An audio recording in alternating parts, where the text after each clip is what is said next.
साहेब, आम्ही गरीब आहे, परंतु भिकारी नाही झालेलो. तुमच्या या शासनाच्या धोरणानुसार आम्ही गरीब झालो. आमच्या शेतीमालाला हमी भाव द्या, आम्ही आकाशात उड्डाण मारू. नमस्कार, मी ॲडव्होकेट माणिक शिंदे, कोल्हापूर जिल्हा शेतकरी संघटना अध्यक्ष. काही दिवसापूर्वी राज्याचे कृषीमंत्री नामदार माणिकराव कोकाटे साहेब आपण शेतकऱ्यांची तुलना ही अप्रत्यक्षपणे भिकाऱ्यांशी केलेली आहे, हे योग्य नाही.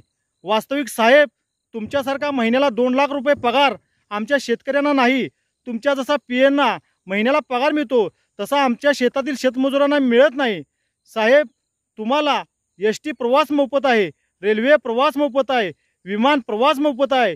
इतकेच काय साहेब, तुम्हाला दवाखानासुद्धा मोफत आहे आणि त्याचबरोबर तुम्ही घेतलेल्या कर्जाला व्याजसुद्धा नाही. पण आमची शेतकरी हे व्याज भरता येत नाहीत म्हणून आत्महत्या करत आहेत. आणि अशा परिस्थितीतही आमचा शेतकरी सापाच्या डोक्यावर पाय ठेवून, त्याचबरोबर पायात काटे घुसले असताना सुद्धा शेती करतो.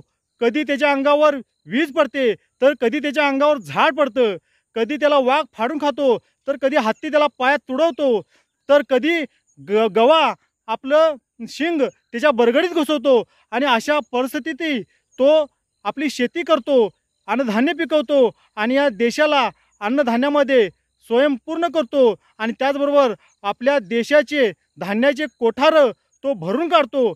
एका दाण्याचे 1000 दाणे करणारा शेतकरी हा भिकारी असू शकत नाही.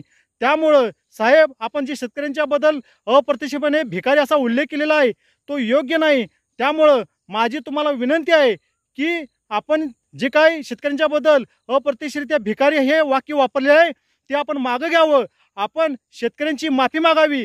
साहेब, हा आपण शेतकऱ्यांचा अपमान केलेला नाही, तो तुमच्या विचारांचा अपमान आहे. आणि त्यामुळं साहेब, आपण शेतकऱ्यांची माफी मागावी एवढीच मी या निमित्तानं आपणाला विनंती करतो. धन्यवाद.